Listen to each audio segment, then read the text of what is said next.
Hello दोस्तों, नमस्ते, प्रणाम सभी को। जय श्री राम। मैं हूँ सीमा मौर्य। मेरा चैनल है सीमा रंगत। आप सभी को सीमा रंगत चैनल में स्वागत है दोस्तों। और भाभी का भी चैनल है संगीत बाई किरण, आप लोग को उनके भी चैनल पे स्वागत करती हूँ आप लोग दोस्तों। और सपोर्ट करें। आप लोग कैसे हैं? उम्मीद करती हूँ आप लोग स्वस्थ होंगे, मस्त होंगे, अपने अपने कामों में व्यस्त होंगे। आप सबके बीच में एक चुटकुला नाच गीत लेके आई हूँ दोस्तों, बहुत धमाकेदार है।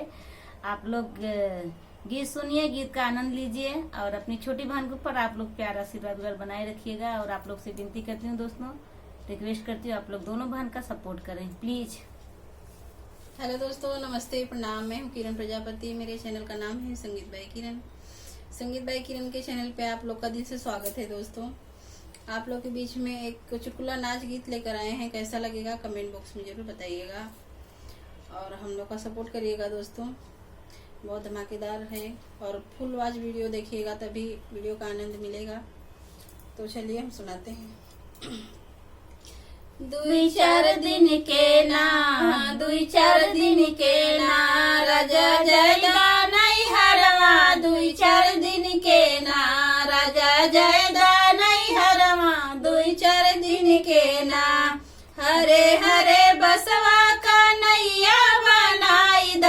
हरे हरे बसवा का नैया बनाई द। नैया चढ़ के ना, हाँ नैया चढ़ के ना राजा जायदा नहीं हरवा। नैया दिन के ना राजा जायदा नहीं हरवा। दुई चार दिन के ना राजा जायदा नहीं हरवा। दुई चार दिन के ना के करे संगे बोलबू, के करे संगे हसबू, के करे संगना, के करे संगवाना।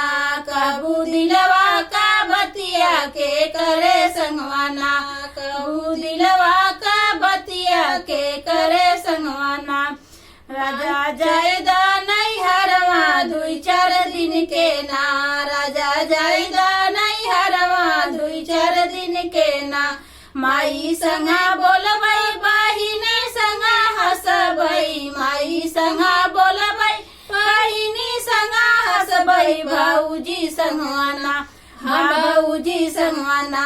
कबई दिलवा का बतिया, भाऊजी संगवाना।